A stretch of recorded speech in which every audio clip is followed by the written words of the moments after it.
So the question is, what percentage of accessories should the training be? Is that right? Like What percentage of your workout should the accessory? All right, so we're gonna define that and talk about it as one training session. All right, because you can really, a context of a complete training cycle is a different answer and much harder, where one workout is better. So I'll let you start, because yours will be less than what mine would be. Yeah. So basically, it's what percentage of the workout should the accessories be? It really depends. I would say it depends on where you're at in the training cycle.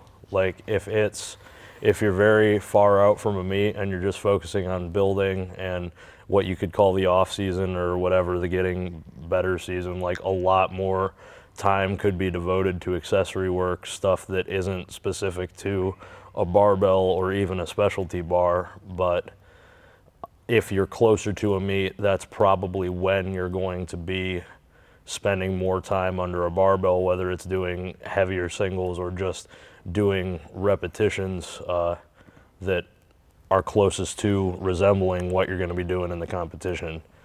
And one thing that I learned from Dave ever since when I started training out here, like probably 2 years ago, is there's sort of a point of diminishing returns. Like as I got stronger and stronger, like I might be able to have like 1 or 2 solid sets on squat, and then my form might deteriorate just because of like how heavy the load is. Like it's hard to maintain work capacity up there. So a novice might be able to do like 5 sets of 5 and make most of the reps look okay, decent.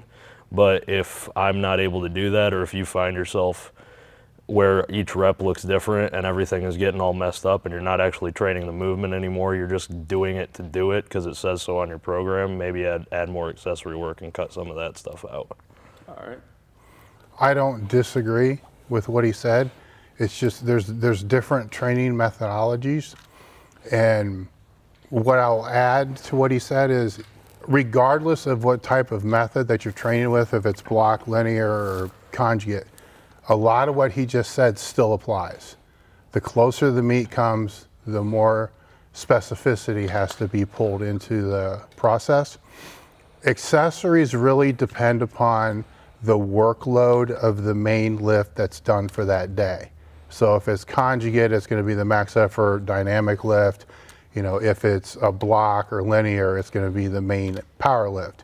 So, for example, Joe may do 4 work sets of 3 or 5 reps on the squat, where that would be his sub-maximal day or heavy squat day, however it's defined. Comparable to on a conjugate program, say that's the max effort day. On the max effort day, there may be 1 to 3 or 4 reps in the 80% to 90% zone, and 1 rep in the 90% or above zone. So 5 total work reps compared to 20 that he's doing.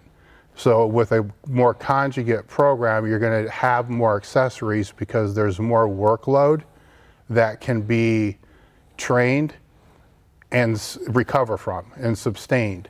You know, when the workload's with the main lifts, then the accessories are going to be not as much, if that makes sense. I mean, everybody this is a big point people need to understand, because you can't do 3 to 4 work sets and then expect to do 5 or 6 accessory exercises. It's just, if that's the case, then you suck at how much force you're applying to the actual main lift, because you shouldn't have, after the main lift, you should be like, fuck, I got to do 1 thing and I got to make myself do it, and then maybe 2, where conjugate's going to be different.